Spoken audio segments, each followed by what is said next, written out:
पुरी पुण्यभूमी पवित्र नागतो ज्ञानराजा सुपात्र दया ठविता महापुण्यराशी नमस्कार माझा सद्गुरु ज्ञानेश्वर श्री पुंडलिका वरदरुठ श्री ज्ञानदेव तुकार पंढरीनाथ भगवान की जय माऊली ज्ञानेश्वर महाराज की जय जगद्गुरु श्री संत तुकाराम महाराज सर्व संतन की जय अपने माता पिता की जय गणपती बाप्पा मोरया मंगलमूर्ती मोरया ज्ञानराज माझे योग्यांची माऊली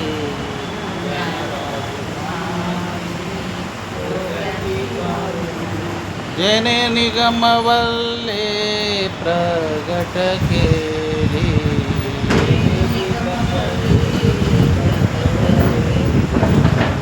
आगीता अलंकार नाम ज्ञानेश्वरी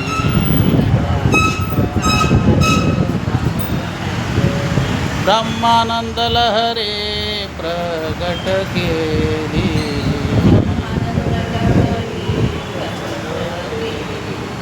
अध्यात्म विद्येचे लाविले रूप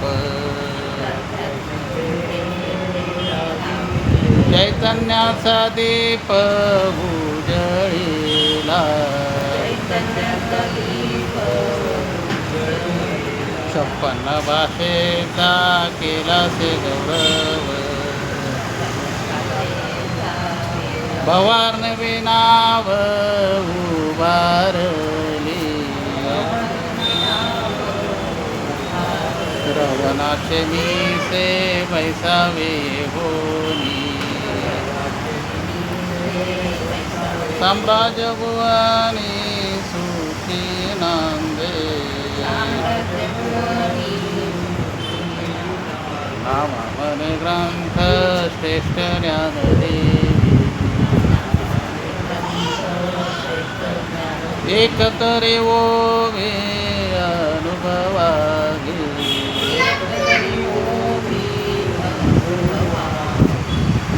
अलंकार नाम ज्ञानेश्वरी भवार्णवी नाव उभारली आज आहे 1 जून आहे की नाही. आजचं महात्म्य असं आहे दिन विशेष आपली जी लालपरी आहे लालपरी एस टीला आज 78 वर्ष पूर्ण झाली म्हणजे 1 जून 1948 साली स्थापना झाली. त्याच्यानंतर आज आहे आंतरराष्ट्रीय मिल्क डे आज.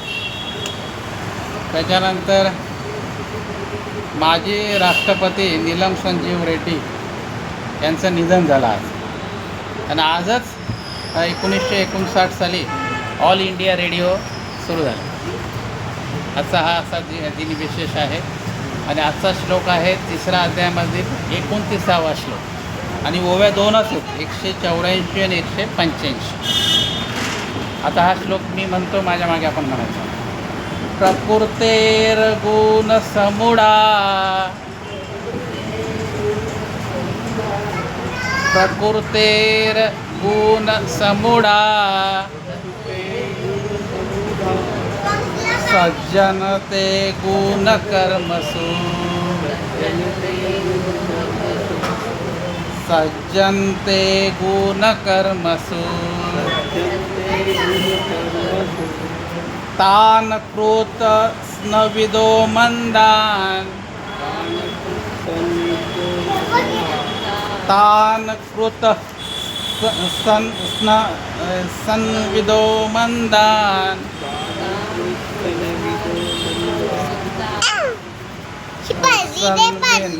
विचालयत कृष्णन विचालयत. आता मी परत पूर्ण म्हणतो आणि मग माझ्या मागे म्हणायचं. प्रकृतेर गुण समुडा सज्जनते गुण कर्मसु तान कृत संविदो मंदान कुसंविन्न विचालयत म्हणा.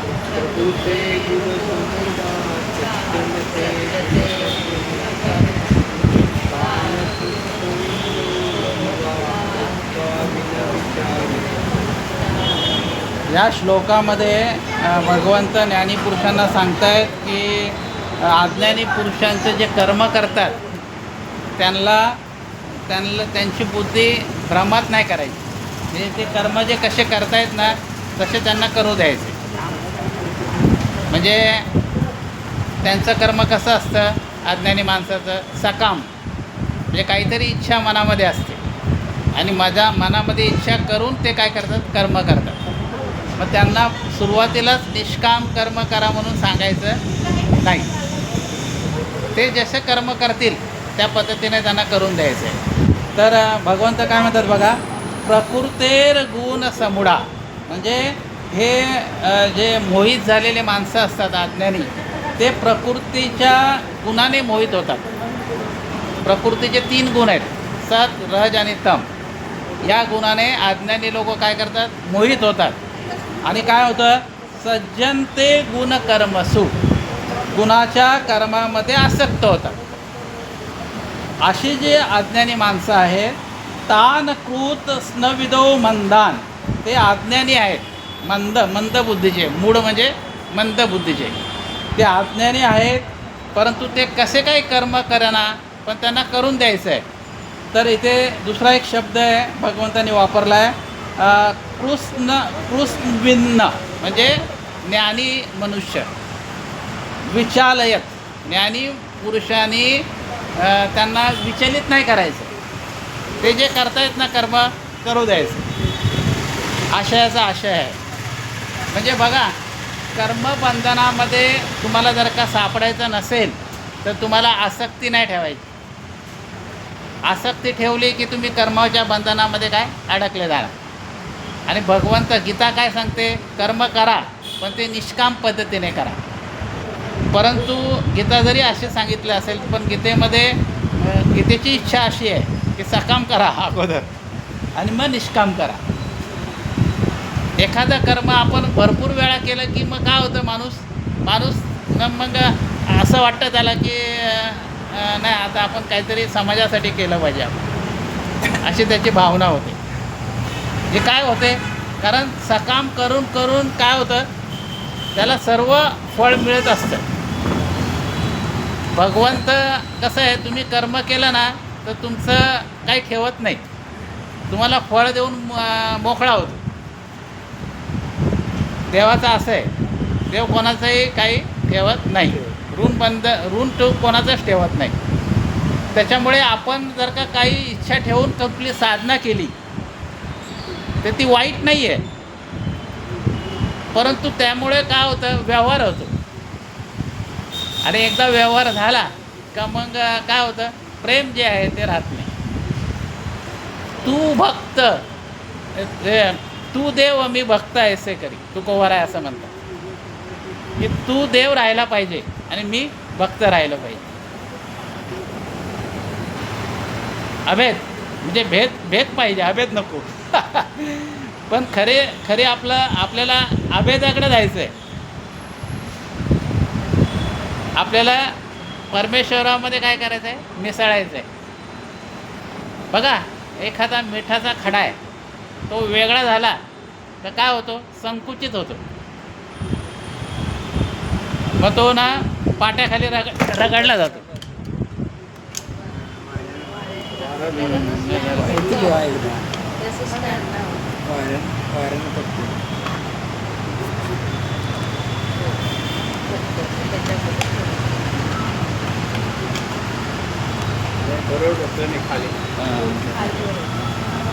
तो पाट्या म्हणजे याच्यामध्ये रगडला जातो पाट्यावर. तो जर का पाण्यात समुद्रात नेऊन फेकला आपण मिठाचा खडा तर काय होतं, तो समुद्ररूप होतो, विशाल होतो, आहे का नाही. म्हणजे विशालता आपण विचारात केली तर आपण मोठे होतो, संकुचित विचार केले तर आपण काय होतो, छोटे होतो. बघा आपल्याला माहिती आहे की प्रकृती ही 3 गुणामुळे बनलेली आहे, सत्व, रज आणि तम. हे वारंवार आता गीतेमध्ये आता आपण बऱ्याच वेळा ऐकलं, हे बऱ्याच वेळा ऐकलं आहे आपण, पण ते समजून नाही घेतलं अजून आपण. बघा कुठलीही माणसाची जी क्रिया आहे ही सुरुवातीलाच तुम्ही केली तर ती लगेच यशस्वी नाही होत. होते काय लगेच यशस्वी नाही होत.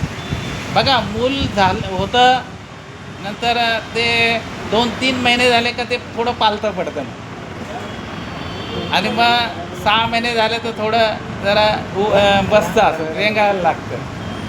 नंतर 9 महिने 9-10 महिने झालं थोडं थोडं उभं राहतं. नंतर एक वर्षाचं झालं ते चालायला लागतं. नंतर मग पळायला लागतं. मग ते काय आवरत नाही आपल्याला. ते लगेच मुलगा पळायला लागतं का हो? झाल्या नाही लागत ना, त्याला काहीतरी स्टेप आहे, काय वेळ लागतो. तसंच आहे, सुरुवातीला आपण मुलांना शिकवतो लिहायचा कसा, ब लिहायचा कसा, क लिहायचा कसा. तो मुलगा लिहितो का बरोबर सुरुवातीला? नाही लिहित. मग त्याला आपण बोललो आहे तुला काही जमणारच नाही, तू काय करू नको, तर शक्य आहे का? नाही शक्य आहे. अर्भकासाठी पंते धरिले हाती पाठी, तुकोवर आहे म्हणतात. मुलासाठी तो पाठी धरतो, वास्तविक पाठी धरायची त्याची गरज नाही आहे. तैसे जगी क्रिया करती संती करुणी दावी अंगी. म्हणजे त्याप्रमाणे संत क्रिया करतात. अज्ञानी माणसाला समजावतात की बाबा हे असं करू नको, असं केल्याने तुझं असं असं होईल. परंतु कसं आहे, पडिले वळण इंद्रिय सकळ. इंद्रियाला फार वळण असतं आपण, आणि आपला स्वभाव असतो विषयाचा. बघा पाण्याचा स्वभाव आहे वरून खाली जायचं, तसा आपल्या मनाचा स्वभाव आहे. वाईट आपण लगेच ते पिकअप करतो, वाईट पिकअप होतो लगेच. पण चांगलं समजायला आपल्याला फार वेळ लागतो. आणि वाईट शिकवण्याच्या काय शाळा आहेत का? काही शाळा नाही. दारू कशी प्यावी किंवा सिगरेट कसं ओढावे असं आहे का कधी ट्रेनिंग पुढं? पण ते आपोआप माणसाला जमतं. का जमतं? कारण माणसाचा विषयाकडे ओढा असतो. चांगलं शिकायला वेळ लागतो.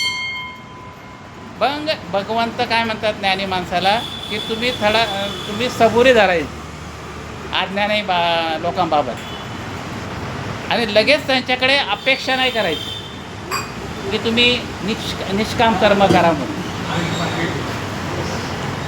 मनुष्य तेच कर्म जेव्हा तो करतो तेव्हा त्याला कुठेतरी भावना अशी होते की आपण निष्काम करावं, कर्म करावं. एखादा गायक आहे समजा, सुरुवातीला तो स्ट्रगल करतो, नंतर त्याचा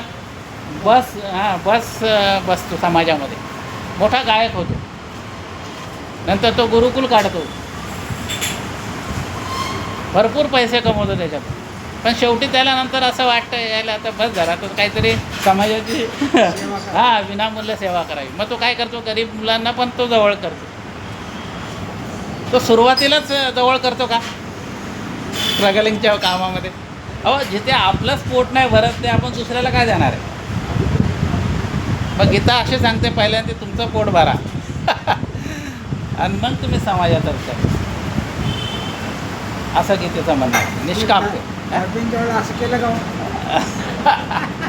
साधा प्रश्न आहे. नाही केलं का? अहो आम्हाला पण राग येत होता. आवश्यकता होती तेव्हा जसं सशक्त असेल तेव्हा मुलाला शिक्षण दिलं. नाही आता कसं होतं बघा, ह्या कलियुगामध्ये बोलणं सोपं आहे थोडं काय, पण कृती करायच्या वेळेला प्रॉब्लेम. आता मी तरी तुम्हाला बोललो, आज मी पण काही गरीब मुलांकडे समजा 5,000 रुपये फी असेल तर त्याला फ्री नाही शिकवलं. कारण कसं मी त्यांना विचारायचो की तुम्ही फुकट नका शिकू, कारण ते तुम्हाला मग फसायचं नाही पूर्ण फी देता आली, मग अर्धी द्यावं चला. त्या अर्ध्या फीत मी बऱ्यापैकी लोकांना शिकवलं होतं मुलांना. आणि कसं होतं त्यातून मी गेलो होतो.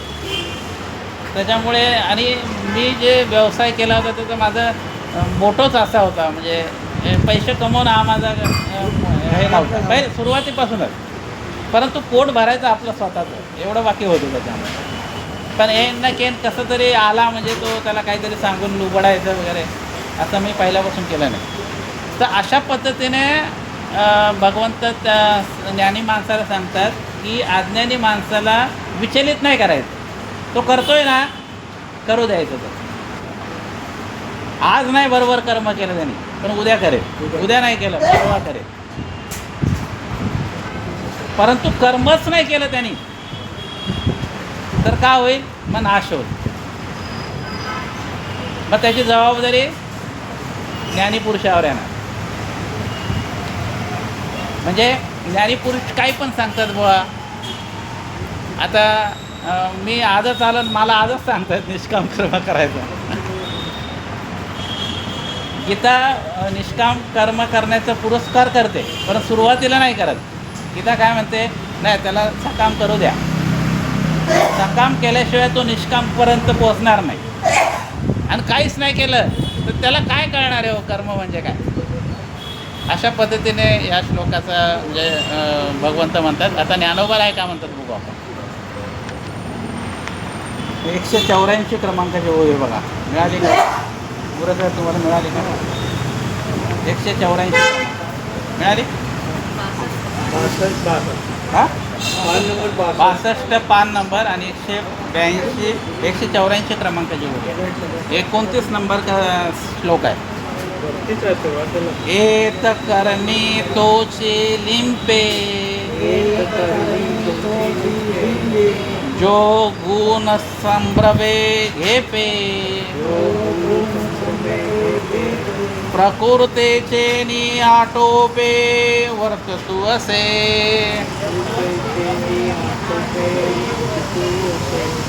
म्हणजे याच्यामध्ये ज्ञानोबा राय काय म्हणतात की प्रकृतीच्या गुणांनी वश होऊन जो कर्म करतो तो कर्मामध्ये अडकला जातो. प्रकृतीच्या मध्ये वश नाही व्हायचं आपण. सत्व रज तम प्रकृतीमध्ये वश व्हायचं नाही. पण प्रकृती आपल्याला कर्म करून घेते, त्याच्यामध्ये मी करता आहे ही भावना आपण ठेवायची नाही. पुढे बघा 185 क्रमांकाची उभी आहे. इंद्रिये गुणाधारे राहटते निज व्यापारे ते परम कर्म बलात्कारे आपादी जो.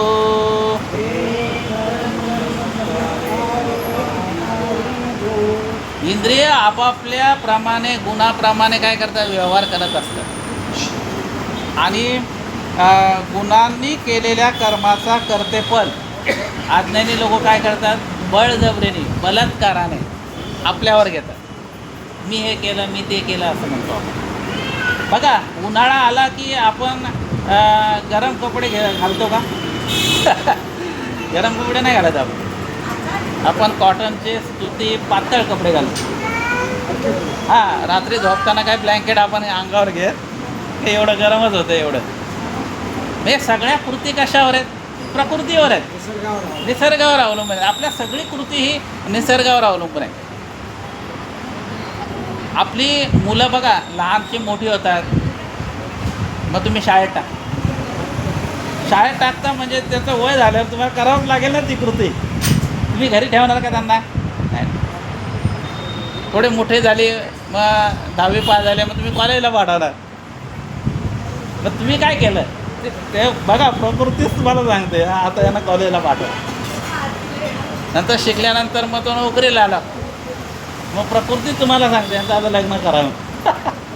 ते लग्नाच्या वयात झाले 25-30 वर्ष.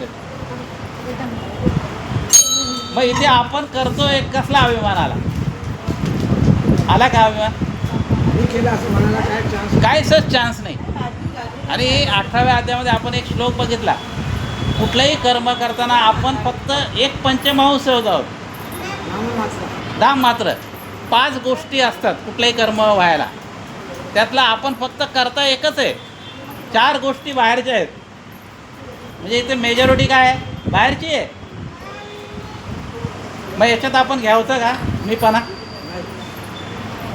अशा पद्धतीने ह्या श्लोकाचा थोडी संगती आहे. आणि उद्या आपल्याला आपले कर्तव्य कर्म आपण ईश्वरास अर्पण करायचं आहे असं भगवंत म्हणतात. जे तुम्ही कर्तव्याने कर्म कराल ते कशामध्ये अर्पण करायचं, भगवंताला. मग तो बघून घेईल काय करायचं. कुंडलिका वरदे विठ्ठल श्री ज्ञानदेव तुकाराम पंढरीनाथ भगवान की जय. माऊली ज्ञानेश्वर महाराज, जगद्गुरु श्री संत तुकाराम महाराज, सपसंतन की जय. अपने अपने माता पिता गणपती बाप्पा मोरया, मंगलमूर्ती मोर. आता विश्वात्मके देवे येणे वाग्यज्ञ दोषावे, दोषोनी मद द्यावे पसाय दान हे. हे काळांचे व्यंकटी सांडो, तया सत्कर्मरते भाडो. भूता परस्परे पडो, मैत्र जीवाचे दुरिताचे तिमिर धावो. विश्वसर्म सूर्य पाहो, जो जे वांछिल तो ते लावो. प्राणिदास वर्षद सकळ मंगळी, ईश्वरिष्ठांची मांदियाळी. अनवरत मंडळी भेट सुबुधा, चला कल्पतरुचे हरव. चेतना चिंतामणीचे गाव, बोलते जे अर्णव पियुषांचे. चंद्रमे जे अलांछन, मार्तंड जे तापैन. ते सर्वाई सदा सज्जन सोयरे तू. किंबहुना सर्वसुखी पूर्ण होणे ती लोकी. भजते दो आदि पुरखे अखंडित, आणि ग्रंथ विजय विशेष लोकी ये. दृष्टादृष्ट विजय व्हावे, एत मने श्री विश्वेश्वराहो. हा होईल दान पसावो, येणे वरे ज्ञानदेव सुखिया. येणे वरे ज्ञानदेव सुखिया. हरि ओम. शांती शांती.